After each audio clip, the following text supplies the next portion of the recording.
મારી માટી મારો દેશ કાર્યક્રમ અંતર્ગત મહુધા તાલુકા કક્ષાનો કાર્યક્રમ યોજવામાં આવ્યો હતો। આ કાર્યક્રમમાં મહાનુભાવોનું શાબ્દિક સ્વાગત કરી દીપ પ્રાગટ્ય કરી કાર્યક્રમને ખુલ્લો મૂકવામાં આવ્યો હતો। કાર્યક્રમમાં પ્રાર્થના, સ્વાગત ગીત તથા પધારેલ તમામ મહેમાનોનું પુષ્પગુચ્છથી સ્વાગત કરવામાં આવ્યું હતું।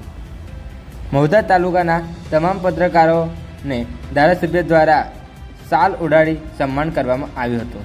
ત્યારબાદ પ્રાણ પ્રતિજ્ઞા, વસુંધરા વંદન, વીરોને વંદન સ્મારકનું સમર્પણ કરવામાં આવ્યું હતું। તેમજ ધ્વજવંદન કરી રાષ્ટ્રગીતનું ગાન કરી વૃક્ષારોપણ પણ કરવામાં આવ્યું હતું। વિશિષ્ટતા પ્રદાન કરે તેવા વિશિષ્ટ મુખ્ય મહેમાન શ્રી આપણા મહુધાના વિધાનસભાના ધારાસભ્ય શ્રી સંજયસિંહ મૈડા સાહેબ તેમજ મંચસ્થ પર બિરાજમાન તમામ અધિકારીશ્રી તેમજ પદાધિકારીશ્રીઓ તથા અત્રે ઉપસ્થિત તાલુકા પંચાયતના સદસ્યશ્રીઓ તથા સરપંચશ્રીઓ તથા આમંત્રણને માન આપી પધારેલ તમામ આમંત્રિત મહેમાનોનું હું હાર્દિક સ્વાગત કરું છું અને આપ તમામને અભિનંદન પાઠવું છું। સાહેબે કહ્યું હતું કે અમૃત મહોત્સવની ઉજવણી વચ્ચે શહીદોની યાદમાં દેશભરમાં અનેક કાર્યક્રમોનું આયોજન કરવામાં આવશે।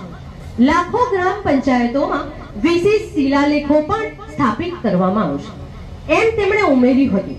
વધુમાં વડાપ્રધાન નરેન્દ્ર મોદી સાહેબ શ્રીએ કહ્યું હતું કે મેરી માટી મેરા દેશ અભિયાન હેઠળ દેશભરમાં અમૃત કલશ યાત્રાનું આયોજન કરવામાં આવશે।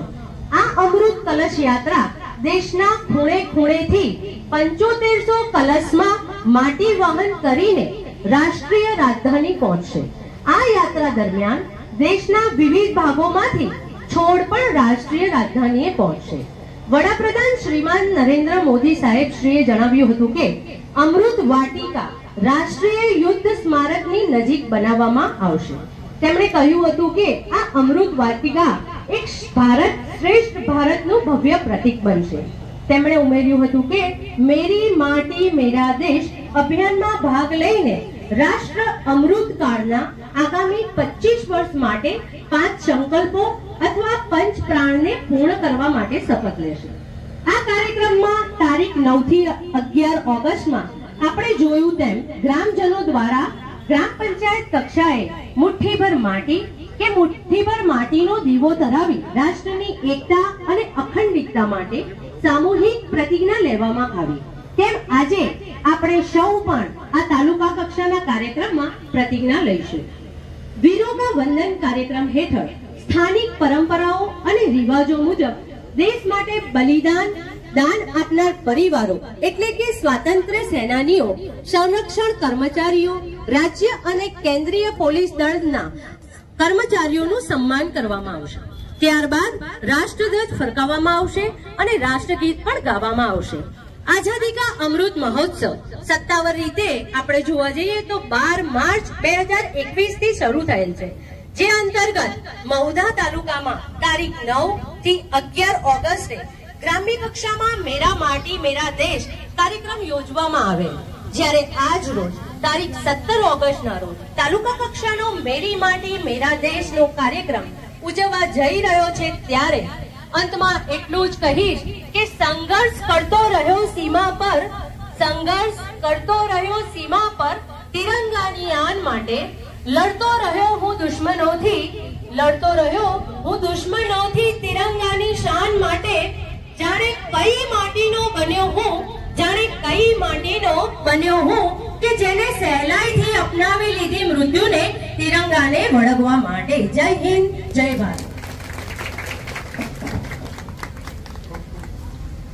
ખૂબ ખૂબ ધન્યવાદ સાહેબશ્રીને। સરસ મજાનું જેમને પ્રસંગ વર્ણન કર્યું, સરસ મજાની વાત કરી કે ભારત દેશની મિટ્ટી, ભારત દેશની ધરા કે જ્યાં શબ્દ એક શોધો અને સંહિતા નીકળે, શબ્દ એક શોધો અને સંહિતા નીકળે, કૂવો જ્યાં ખોદો ત્યાં સરિતા નીકળે। સૌ અલગ તાસીર છે આ ધરાની, જ્યાં મહાભારત વાવો ને ગીતા નીકળે, એવી આપણા ભારત દેશની ધરા છે। કે જ્યાં હજી ક્યાંક ધબકે છે લક્ષ્મણની રેખા, હજી ક્યાંક ધબકે છે લક્ષ્મણની રેખા, જ્યાંથી રાવણ જેવા બીતા બીતા નીકળે અને જનક જેવા આવીને હળ હાકે તો હજી આ ધરતીમાંથી સીતા નીકળે, એવી આ ધરતી છે. ત્યારબાદ વંદે અવાજ ઓછો આવે છે, મૌદામાં હવે બોલવું પડશે. ભારત માતા કી, ભારત માતા કી. મેરી મિટ્ટી મેરા દેશ અંતર્ગત મૌધા તાલુકા પંચાયત ખાતે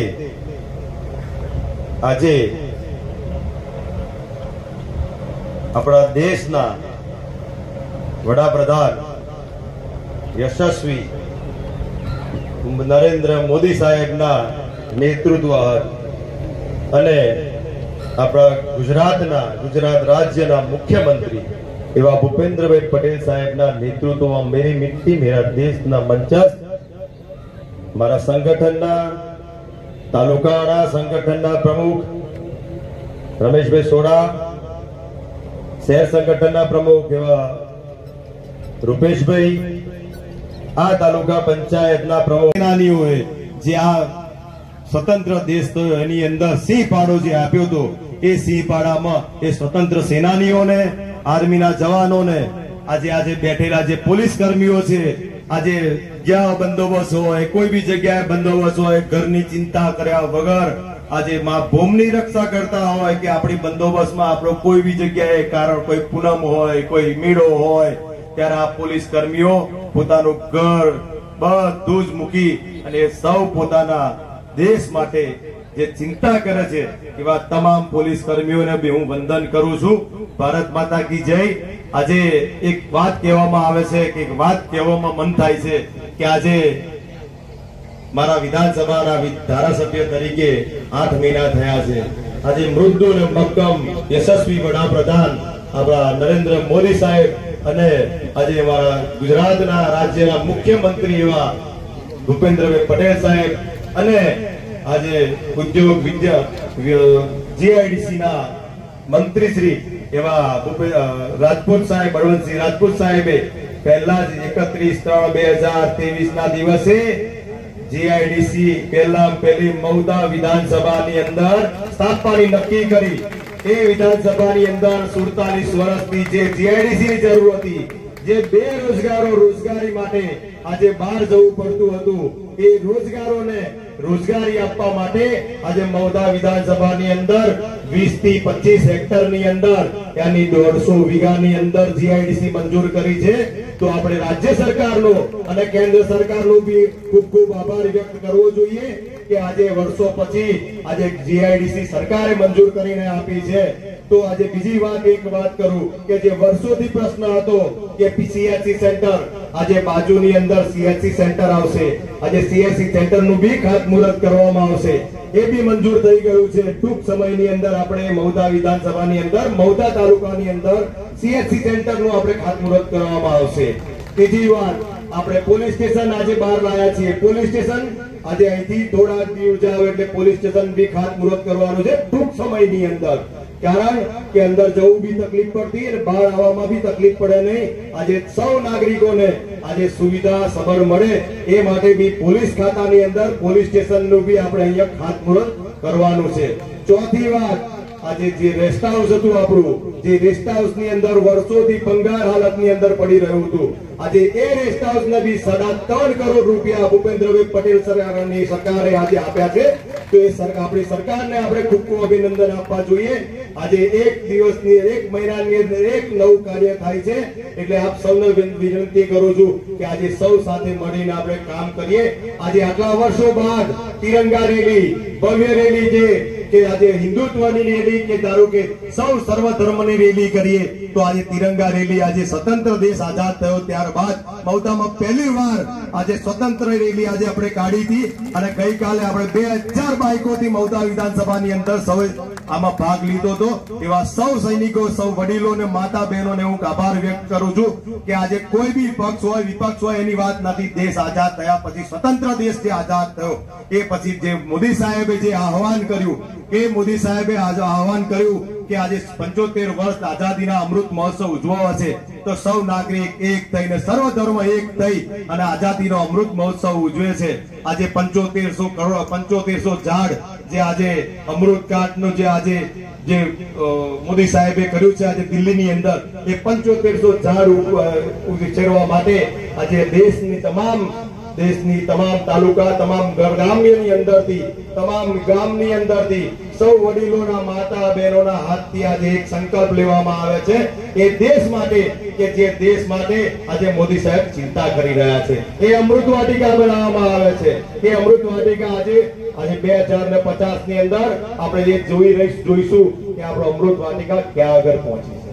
આજે મારે કહેવાનું વધારે નહોતું પણ આજે કહેવાઈ ગયું કે આજે તાલુકા પંચાયતની અંદર આ કાર્યક્રમ છે અને આપ સૌ ભેગા થયા છો તો આજે દેશના વડાપ્રધાન શ્રી નરેન્દ્ર મોદી સાહેબે જે આર્મી જવાનોને જે પોલીસ કર્મીઓ છે જે સ્વતંત્ર સેનાનીઓને છે જે આજ દિન સુધી કોઈ યાદ નથી કર્યા એ મોદી સાહેબે યાદ કરી અને એ દેશના વડાપ્રધાન આપણા દેશના વડાપ્રધાને એ સંકલ્પ કર્યો કે આજે આપણા આર્મીના જવાનો નેવીના જવાનો પોલીસ કર્મીઓ એરફોર્સના જવાનો એ સ્વતંત્ર સેનાનીઓને આજે સાથે એમને સહકાર આપી ઉત્સાહ કરાવીએ। આજે જોઈ રહ્યા છીએ આપણે કે આજે બોર્ડર ઉપર આજે મોદી સાહેબ જાતે જાય છે જાતે પોતાના આર્મીના જવાનોને મળે છે ઉત્સાહ વધારે છે।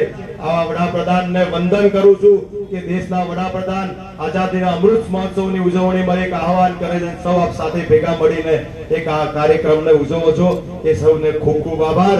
વધારે કઈ ન કહેતા મારી વાણીને પૂર્ણ કરું છું। ભારત માતા કી જય।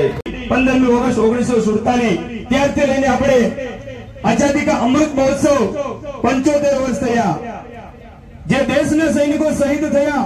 મિત્રો તમે જાણતા નહીં હોય કે જ્યારે આપણે દિવાળી હોય ત્યારે ફટાકડા ફોડીને આપણે દિવાળી ઉજવીએ છીએ પણ આપણા દેશના જે સૈનિકો છે સરહદ ઉપર બોમ્બ ધડાકા તોપના ધડાકાના અવાજથી પોતાની દિવાળી ઉજવે છે।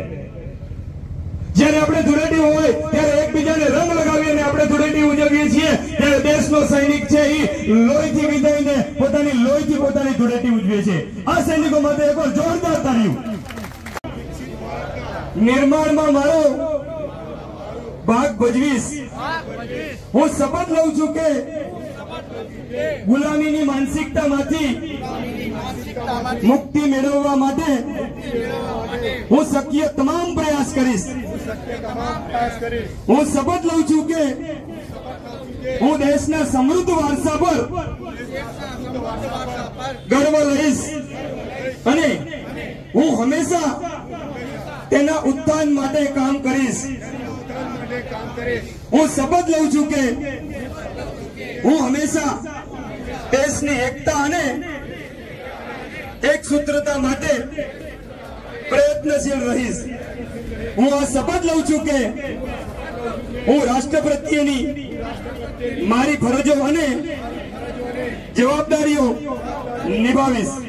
હું શપથ લઉં છું કે દેશના ગૌરવ માટે પોતાના પ્રાણ ન્યોછાવર કરનારા વીરોની પ્રેરણાથી હું દેશની રક્ષા સન્માન અને પ્રગતિ માટે સમર્પિત રહીશ। ભારત માતા કી